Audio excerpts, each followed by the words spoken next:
Hmm. Um, as a sort of an intro for this, what we're doing now is something that not too many people have an interest in. Uh, Delving so deep into esoteric subject matter, asking questions that most people just don't have an interest in. They just get on with their lives.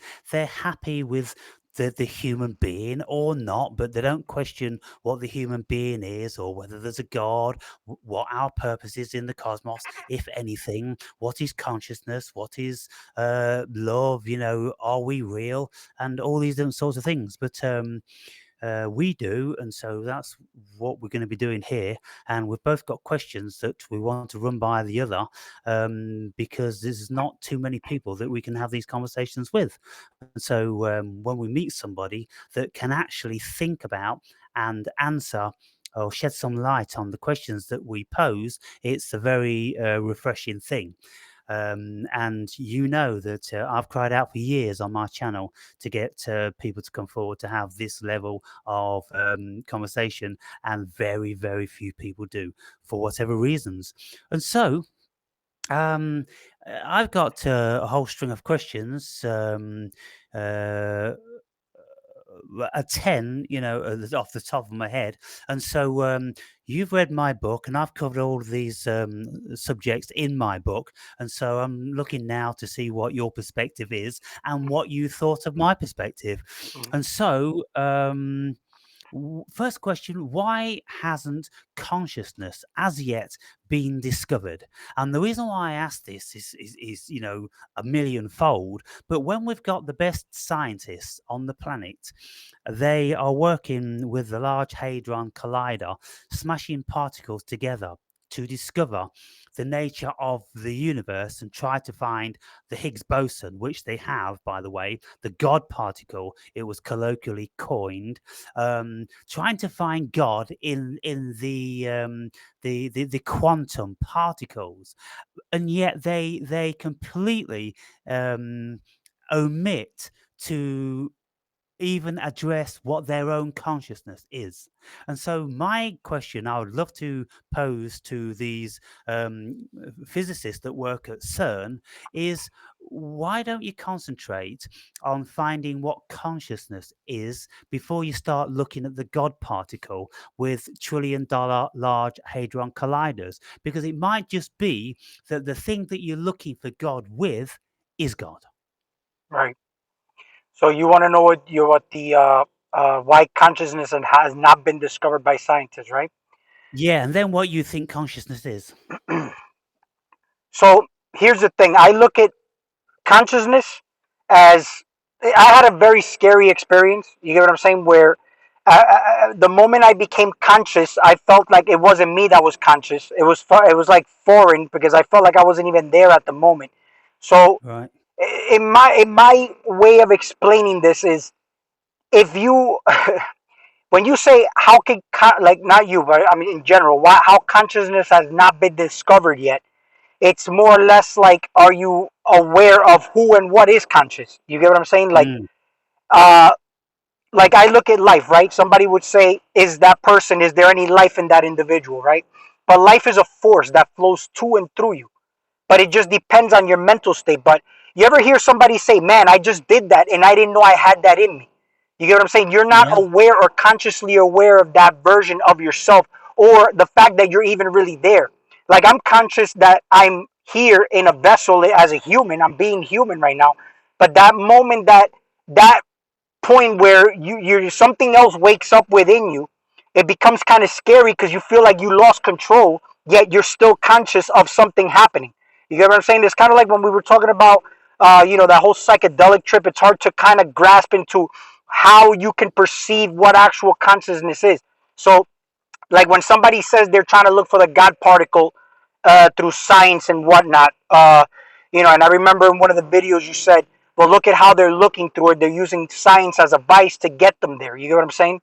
And there's Yeah. many different ways to look at it because it's kind of like hard now uh, to kind of like unsee it because somebody would say, Um, let's say for example you had a psychedelic trip and all of a sudden now you say, "Oh, I've got attachments now. These negative entities attached." It's not that they were never really ever there. You're looking at aspects of yourself that you weren't aware of, but the fact that you took a peek into it, it's not that they're attached to you.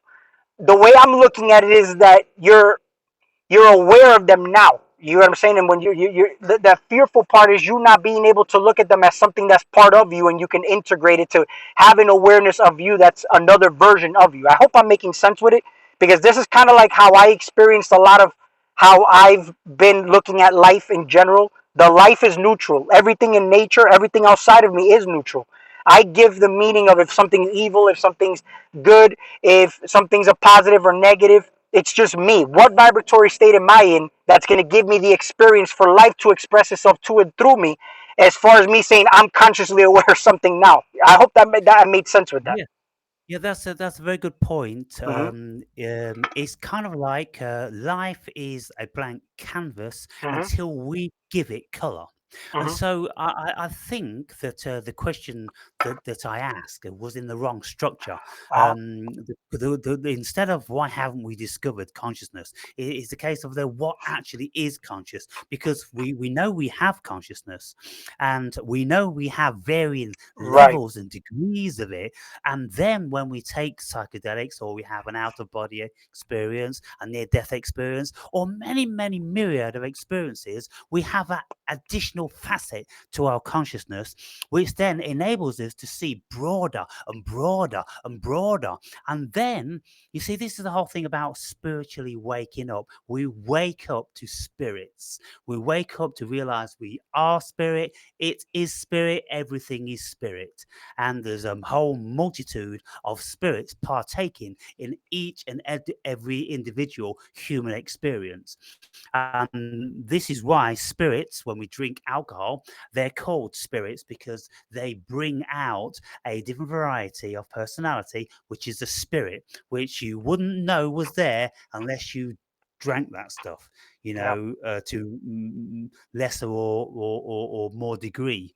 And so when we look at what we are, um, consciousness, um, a missed consciousness, and we're all perceiving and reflecting back our perceptions to everybody else, and we have an individual experience. We create our own world. There's no one world here that everybody experiences. We all experience it very, very differently. On some occasions, sometimes, not that different. But you'll find that if you go walking with somebody in a park and you ask them what they are seeing and what they're feeling, you wouldn't even know that they're there with you, because they're thinking about something at work, or 10 years ago, or arguing with the girlfriend, the boyfriend, or this, that, and the other. They're not even in the vicinity. How many people are actually present and focused and absorbing everything that's going on around? For instance, I would be walking with friends and I would say, "Where's your consciousness now?" And they go, well, just talking to you. Well, is there any other facets of your consciousness? I mean, if you ask me, where's my consciousness? I'll say, well, it's in my whole body. I feel my weight on the ground. I feel the earth beneath my feet. I feel the cool chill against my face. I feel the moderate sun, on my cheeks, and it's a little bit, glaring. I hear the birds. I hear the rustling of the trees, and I feel the dampness. And my consciousness is everywhere. But most people's consciousness is so myopic and narrow, and they are never present. Even if they're sitting in the car with you and you're going to the same place to do the same thing, they wouldn't have the same journey. Mhm. And so, what do you think about that? Well, here's a question I want to ask before we jump into that, because it'll kind of tie into what you're saying. So where, like, I'm only using these terms because this is just what we've been given, for us to use for conversation. If we say what is consciousness, where did the term Christ consciousness come from, and how would that differ from us saying we're consciously different than someone else? Well, I think the Christ consciousness is similar in lots of esoteric language. It's kind of like when you get the Christ consciousness rising, Hmm. then it's the Christos which rises up the spine and blows out your pineal gland, and then you become enlightened once you've got the Christos within you. Well, a similar sort of thing is enlightenment in Buddhism. If we take earth moving psychedelics, then we'll have a similar sort of thing. It's when we have a great realization that we are, in actual fact, God.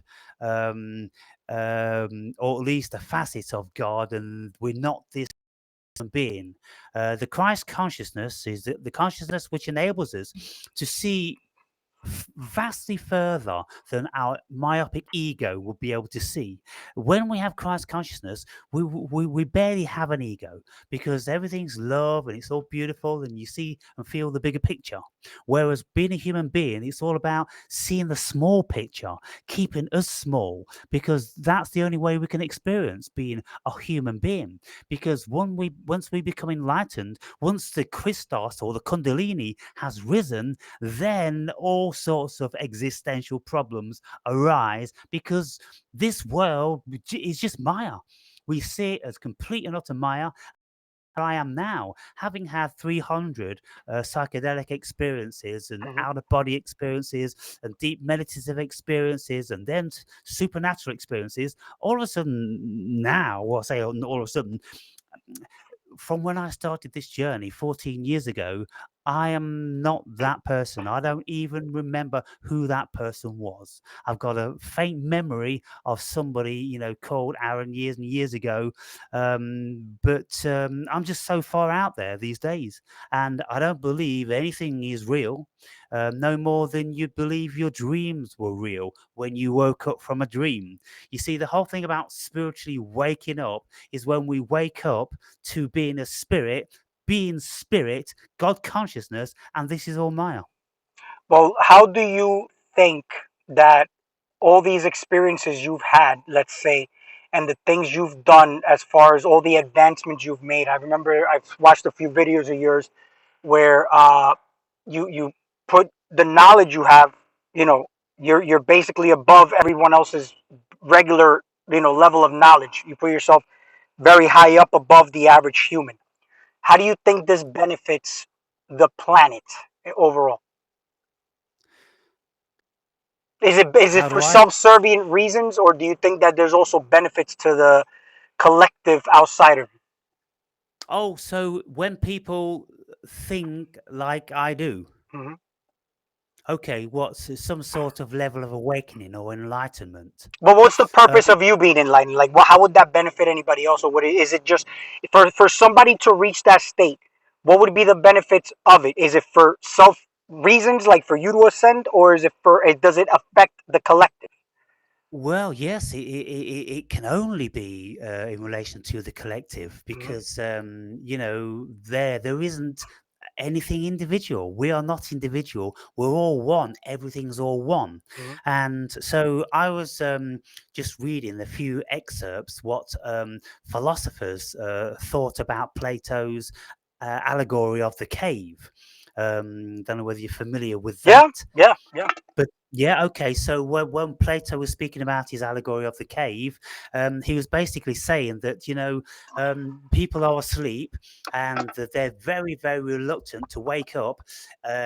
Once you wake up, once you go out of the darkness of the cave into the outside world, and you come back in and try to shake everybody in the cave and tell them that there's a world outside and it's bright and it's brilliant, that they'll stone you and hate you and all this sort of thing. Very, very difficult to reach them.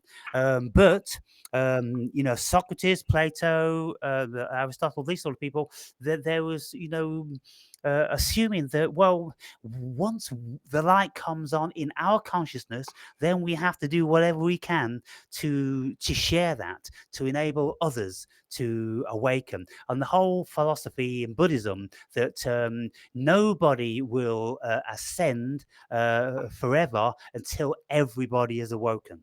Right. And what do you use? How would you view the cave? The cave as far as to how we would explain that allegory to something logical and tangible for somebody to say this is what's happening here now in this reality. Well, I mean, the difficulty is if you try to explain this sort of stuff to people in the cave, they don't know what you're speaking about. Mm-hmm. The only people that know what you're speaking about when you speak about those allegories are the people outside the cave. People who have been outside. And this is why I'm always speaking about concentric circles of consciousness. Mm-hmm. And many of my viewers, they watch my videos and they are vastly in the interior of the concentric circles when I am, scores of circles outside. And I'm talking about all these things which I've had a lifetime, 60 years to experience. And so if somebody 20 or 30 years old, watches my videos, it stands to reason that they're not going to have the experience to be able to grasp where I'm coming from. Mm-hmm. It's like when I started to read Plato, Aristotle, Socrates, and all these great philosophers, it took me about minimum of 5 years before little bits started to come together, and I started then being able to reference this one against that one and this one, and I was referencing religion against philosophy and ideology and all these sort of things. Now, with the scope of experience and knowledge that I've acquired, then I've brought things together. And it takes a lifetime to do this. And when we look at philosophers, they all had beards like mine, only they were much wiser because their beard was much grayer. So they had probably had 10, years on me now. I'm almost there, And right? all you got to do is spend about 5 years growing it, and then you'll be there. Yeah, so um, when we look at people who have, had earth shattering, awakening experiences and this sort of thing, most of these people, they're compelled to speak about it Mm-hmm. because that's the nature of the universe. You can't have a near-death experience and not make a video about it. Yeah. I don't know what sort of a person has the capability But to do that. do you think that's the ego that wants to like express it? Like like there's an urge to like let everyone know. Let's say you have an awakening and then all of a sudden you get so excited you want everybody to know about it. Is that the spirit or is that the ego that's trying to express that to everybody outside of themselves? And I'm gonna get Yeah, into very why I even difficult. asked you the question of like the cave and whatnot. But yeah, go ahead, answer that one. Yeah, I mean, difficult to define, what the motive is, because we are both. We're spirit and we're ego. Mm-hmm. And for us to speak with any level of certainty, what motivates us, I would think that the vast majority of what motivates the human being is the ego. But what happened is, and I spoke about this in my book, Mm-hmm. when I reached about, I don't know, I suppose about 45, 50 years old or something like that. Before that point, I was massively driven by the ego, and I never contemplated the higher being or, spirit or anything. I was too embroiled in the wonderful things that the ego can bring.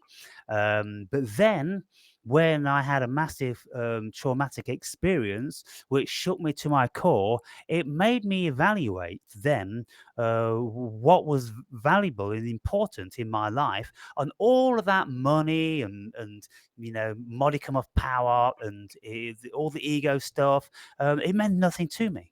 And so this is why, consequently, I've sold everything and I've spent all the money, and I'm not interested in any of those things anymore.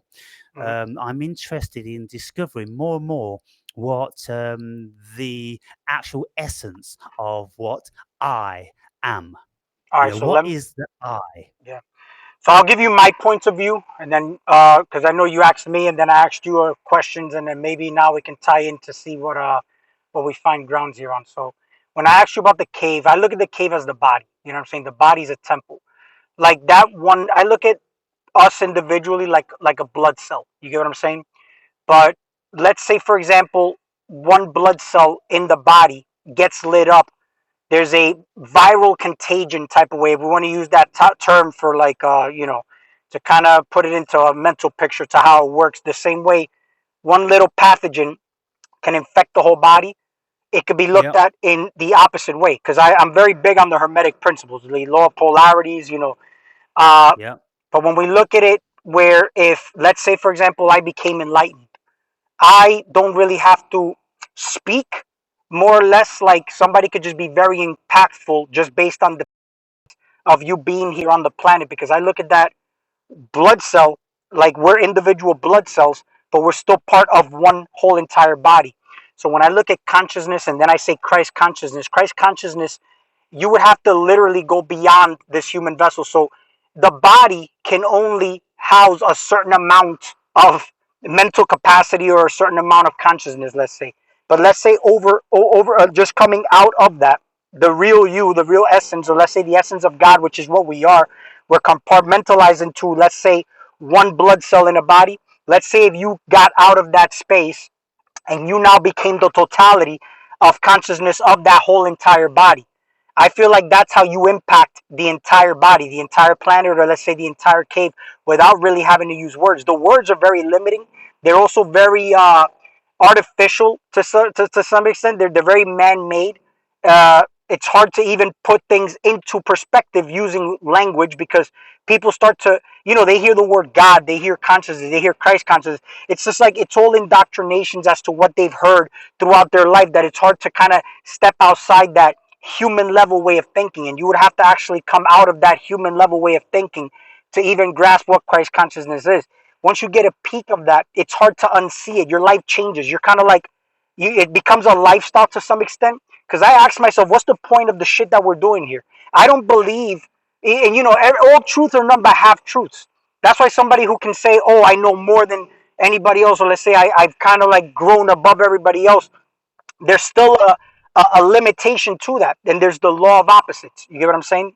I'm not saying that what you said was wrong. It's actually right, but there's also the flip side of things and the different perspective of how to see it. You know what I'm saying? From my point of view and how I view life, you know, the life force that flows to and through me is just dependent on the amount of active, let's say we hold a certain charge in our cells. How much life am I allowing to flow through me based on the Yep. perspective that I have? If I'm closed minded, narrow minded, or let's say even if I think I'm just bigger than everybody else, I'm just limiting my consciousness to one blood cell, when I can just say I let go of that perspective I have and look at the overall, and I can see that I am the contradictory side of things and what I actually held a position on. So I am all things, and that's why Yep. one who looks at the Hermetic principles, I mean, if somebody was to speak in that way, it would be hard to even say, well, what's your actual position then? You get what I'm saying? But you have to have a stance at the same time, because if you don't stand for something, you fall for anything. There's so many different ways to look at things. You get what I'm saying? But overall, you are the totality of things. There is no wrong or right way to do it. It's just the way I look at it is this is how impactful you are. The person who speaks less sometimes is the one that can actually be more impactful on less words, only because it's more energy now and not this man-made human way of communicating. That's why once I believe we could build the pyramids a certain way, not using construction, but actually using our vessels in ways that we can't even fathom, because we're just, it atrophied. We stopped doing it. I can read your energy. I can feel you, even though you're on the other side of the screen. You get what I'm saying? I am having an energy exchange here at the same time. It's going beyond humanity. You get what I'm saying? What do you think of all that? Yeah. I mean, the question that arises Mm-hmm. is that when we enter into that mindset where we know we're the body and not the cell, Right. or we are the body and the cell, whereas most people consider themselves the cell and Mm-hmm. they don't ever see anything outside of the cell. Right. When we have moments of knowing that we're the body and then we come back to be in the cell, it's kind of like, wow, that was incredible. We can't stay there. It's not possible for us to stay there as egoic human beings, because our minds would fry. But when we do take psychedelics, we go there. And when we're there, we know we are all that is, has been, and ever will be. We know that we are the cosmos. We feel as if we're the cosmos, and everything about our consciousness tells us, it screams to us that we are God. We are, and the second DMT trip I ever experienced told me that. Well, it's kind of like I knew that it was kind of like when I was there, it's kind of like, well, oh my God, it was such a revelation because I realized it's all been me forever and ever and ever. Hmm. And there's nothing else. The vastness of consciousness, just dreaming this little egoic speck of Aaron Berry. And then when the DMT wore off, I was back in that little grain of sand on the beach of life Right. again. And it's kind of like, what the fuck is this? What on earth's going on here? Hmm. And so when we know that, that's when we come out of Plato's cave, and then we come running back into the cave, shaking everybody. No, no, no, no, no! You don't get it. Stop watching those shadows on the wall. Come outside, come outside. And then people they won't come outside. They'll end up killing you. And so you But why do you think that happens? well, I mean, why? Yeah, I mean, that's a real good question. Why does that happen? I think Because I think if anything, I think that's more of an example of you can't change others unless you change yourself. The moment you change yourself, everything around you changes, including the people in those caves. You know what I'm saying? It's hard to kind of like put it into words to other people when they're so deeply ingrained and indoctrinated into their, humanity. And I think that's something I've been really pondering on when it comes to consciousness. Like it just say Christ consciousness. That's why I always talked about this singularity or the unity, because Christ is the one or the way. I remember you referred me to the Tao, and something I came across is that when you think you got it or grasped it, that means you really now don't have it. You know what I'm saying? Have you heard yeah, came across something like that? And what does that actually mean to yeah, you? absolutely, yeah. I mean, because with each concentric circle, I go out in, Mhm. and the awareness becomes more and more expansive. It simply is a case of the more you realize, the more the little you know. It's a case of the more knowledge that you acquire, the the minuscule you realize that knowledge is, because there's more and there's more and there's more and there's more, and it's terrifying. In actual fact, being a human being. And I made a video not too long ago, and I remember saying to my viewers, I said, look, what's happened to me in these past 14 years is that I've been on this path very, very intensely, and I've done nothing else, barely, with each waking hour. That's a massive amount of time.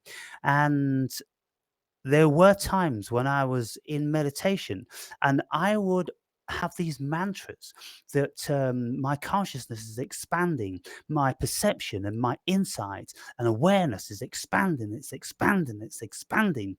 And I would say it's expanding by 10%. And I did that for several months. Mhm. And then I said it again, another 10%. And then after, 6 months, I said, fuck it, I'll do it for 20% this time. And then all of a sudden, what happened is, I realized that, oh my goodness, I think, be careful what you wish for, because something's happened. And now I can't communicate with the vast majority of people. And so it's kind of like, be careful what you wish for. Ignorance is bliss. And now I'm not quite sure whether I would, in actual fact, choose to go back to being ignorant again. Because now what this knowledge has done, it's put me so far out that now I can't even watch YouTube videos because they're so mundane, they're so elementary, and I'm like, oh, is this where people are? Yeah. And I seem to have forgotten that I was there 14 years ago, Yeah. 10 years ago, 8 years ago. Now I'm into reading stuff like Rudolf Steiner and, Madame Blavatsky and all this weird and wacky stuff, which people, would have considered, are bordering insane due to the level of knowledge that they have about the cosmos. Right. And I'm not sure that's a good place to be. So the way I look at consciousness too is it affects the whole pool. It's like if I'm in a pool of water with a bunch of people, uh, my thoughts, or let's say my intellect, to some extent, or like when we call it the intellect, uh, it's out there for people to grab from like kind of from a branch if they're tall enough to grab it, or if they're at the same frequency to grab it, right? But even somebody who I may perceive to be lesser than me may have something that I need from that space to strengthen my foundation. That's kind of like how I look at things, right? But the whole overall, as far as like you said you wouldn't go back to being ignorant, right? Why would you not choose to go back to being ignorant, and why would you choose to stay at the level you're at with the amount of knowledge you've gained? What does that mean to you? Yeah. Mm, And I'm gonna tell you why I asked you that question.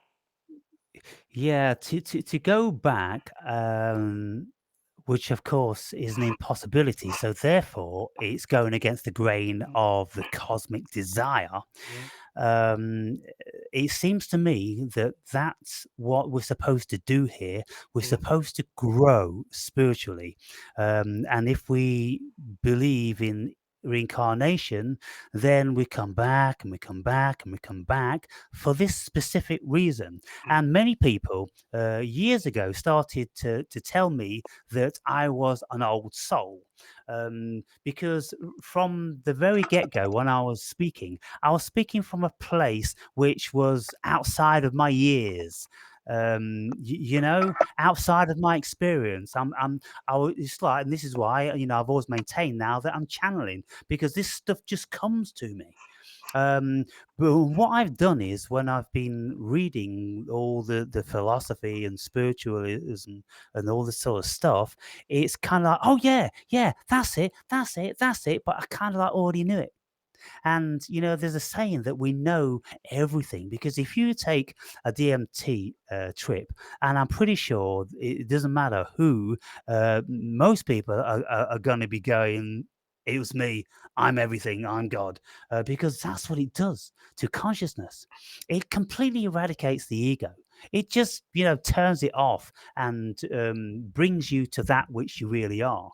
And when you listen to people who have had all these experiences, then they all concur.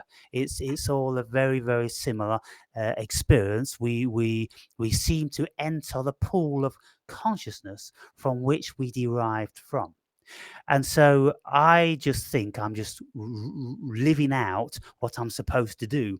And, it has been quite frustrating on lots of occasions. But the joy I've had from these spiritual experiences have been absolutely incredible.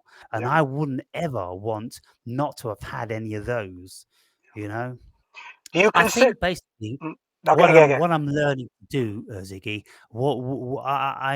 I'm I've got to become comfortable with what I know now, because I've been, screaming, you know, I remember years ago, I always used to be saying, do you not get it? Do you not, well, all I'm saying, look, what I'm saying is this and this and this and this and this. Don't you get it? Why can't you comment?" And like, people would say to me, "You don't realize how much you're saying, Aaron."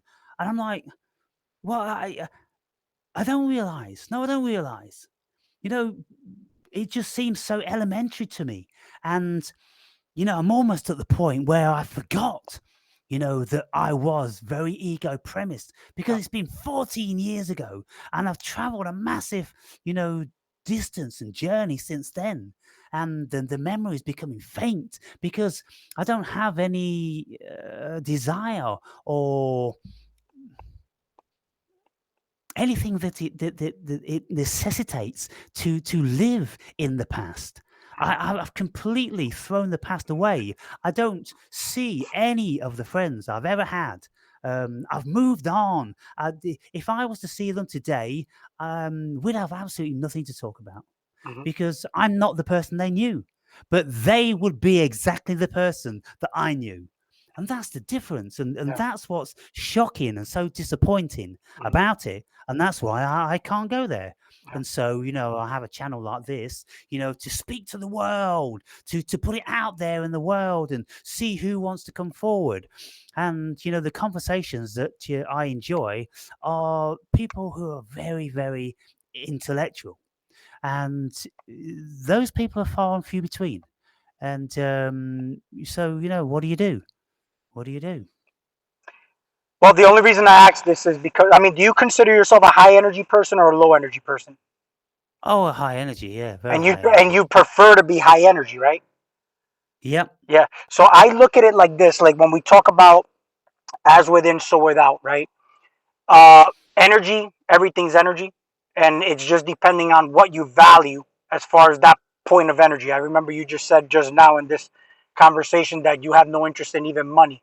You gave everything away. Yeah. You know what I'm saying? You kind of like discarded everything from your life. That's a form of something that people would use to physically, expand their life, right?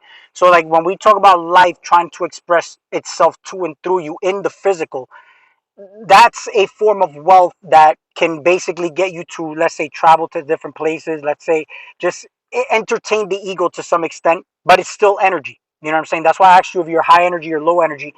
Life always seeks to expand and express itself. That's the point to life. Unless you're going to degeneration, you notice that the end goal to something degenerating is basically death, even though that's an illusion where things are just continuing on. Just like there's everything intertwined. When a tree falls, there's life for other things in the forest because that tree died, or there's life in death as far as like those microorganisms eating whatever the physical matter has died because there's no longer holding a charge.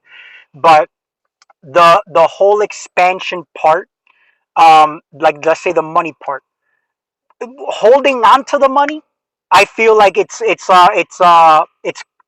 fear driven. It's coming from an animalistic state that's inverted, and I would consider evil. Like we would hear this as the love of money is the root of all evil. But the love of money, it's the love of what I'm doing, but attracting that same energy in return.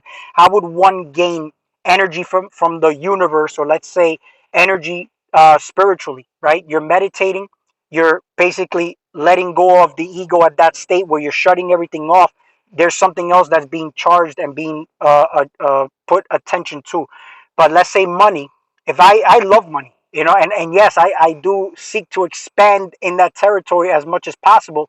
But because I like toys, like I just told you in my last video, in the last conversation we had, I bought 2 lift kits for my Jeep. I love I'm doing it in the process right now, but that's something I enjoy. You get what I'm saying? I have money to buy certain things for my garden, whatever it may be. But let's say if the money becomes so burdensome where I have so much of it, I'm not afraid to give it away only because I know it's going to come back easily. And I've been in these positions where I've had so much at one point that I remember I was just giving it away. I used to tip really good. People used to love serving me in restaurants for that reason. I still am a good tipper, only because I was a bartender for a certain amount of years. And I know how Mm. it feels to be tipped. But giving the money away, I noticed brought it in more. You get what I'm saying? It just brought it in more. But the moment I changed my perspective on like, oh, I don't care about money anymore. It's like an energy. It's like it doesn't feel like coming back to me in that way. Only it's like a bitch. It's like a woman, bro. You don't appreciate the woman. It tends to like lose interest in you. So when it comes to energy, spirituality, life in general, I look at life overall. It's neutral, but it wants to express itself. And I notice that the more I expand as far as energy goes, the more energy I have to expand externally to the world in any kind of way. Look, you just said right now that you gained all this knowledge. Now you feel like making videos. That's a form of sharing what you consider wealth, because to you that knowledge is wealth, right? Because you said that you wouldn't go back. That's like a rich person getting rich and then saying, would you go back to being poor? No, I don't think anybody would do that, right? But there's different perceptions as to what one would consider wealth. You get what I'm saying? To some people, they live to just be healthy. So they live around, going in the mountains, breathing properly, or just eating the most healthiest meals. They dedicate their channels to just health. Oh, this is their diet. This is what they eat in a day. This is what they do. And then there's people. There's a market for that because there's people who follow that. There's people who follow intellectuality. There's people who follow debate channels. So it just depends what you're into. What's your like niche? You know what I'm saying? But overall, just in general, humanity is kind of like something that when you look over it, you'll see that there's a different type of currency. There's a different type of wealth that basically puts all those things into balance when you're balanced in that perspective. Basically, the eye of God. You know what I'm saying? Like bringing the energy up, and then it's kind of like a tree. It's got all these different branches. I look at that as all different type of channels.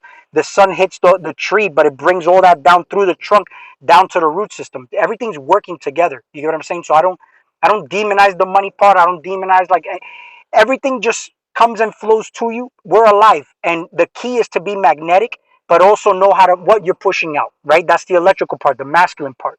So that's why I asked you that. So tell me what you think of that because that's kind of like something I wanted to basically put in there just from what I heard from you about the knowledge part, what you would not go back to, what you considered something you wouldn't go back to because you find it of a benefit to you, but how would it benefit others? But yeah, go ahead, bro. Yeah, well, I mean, the going back to, let's say, some level of ignorance, Uh, I don't think that is beneficial. Um, to go to having money, I don't need money. I don't want any of the things that money used to buy me. It used to buy me world travel. It used to buy me big cars and nice houses and mhm. girls and anything I wanted. Yeah, I always had whatever I wanted, and I'd have thousands and thousands in the bank. But what came with that? Well, a lot of bollocks came with that. A lot of trouble, a lot of hassle, like what? and Like well, what? for instance, like being shot in Africa because I was deemed to be wealthy in a very poor arena, Right? so it almost brought my death. Then you attract people who come to you for the money and the prestige, and they're not real, they're not Yeah, authentic. yeah, Then you have something to live up to, and so you buy the big car and the fancy car, and then it costs you, 5 or 10 times more than most average car because the prices for this car are stupid. And so you're just being a fool to yourself with lots of these instances. And since I've let everything go, then what you see, mostly what the money did for me in the early days was give me world travel. That part of it was absolutely superb. Every single second of it was wonderful. But now I'm satiated with world travel, and I no longer want to look at the macro aspect of the world. I'm looking at the micro, and I can do that in my own garden. yeah. I can spend forever looking at the micro Can you out in give my me an garden. example But of what the micro is? the micro is just looking very, very carefully at how everything is. Just how a thorn is formed on a rose stalk, how the petals are distributed, how the light looks different when you're holding it in different hues, and how leaves they grow, miraculously Oh out of yeah, these buds, and you see that they're like an embryo yeah, inside. Everything, the genius is in there, and then it goes, yeah. "Pow! Can you see what we Hmm. are?" And it's like, "Fuck! That's a fucking miracle! How the fuck do you do that?" I'm lost in that. I'm lost in it, man. Yeah, And so that's it. And I don't need money for that. And so uh, if I had money, that would just be a burden. And I'm even saying about my book now, I don't know whether I would enjoy a little bit of money if it came from the book, or what would I do with it? Okay, maybe I would like to go and live down in the Algarve in my 10th floor apartment in the wintertime. I would like to do that. But as to anything else, I will never drive again. I don't want a car. I don't want the burden of it. I'm just so happy having every single second of every day to me. Hmm. And I just stand, for an hour or two each day, just watching my squirrels, Hmm.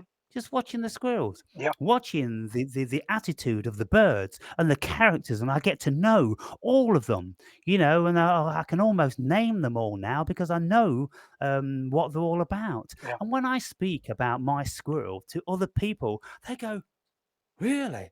Really? Really?" They've got no Yeah. idea.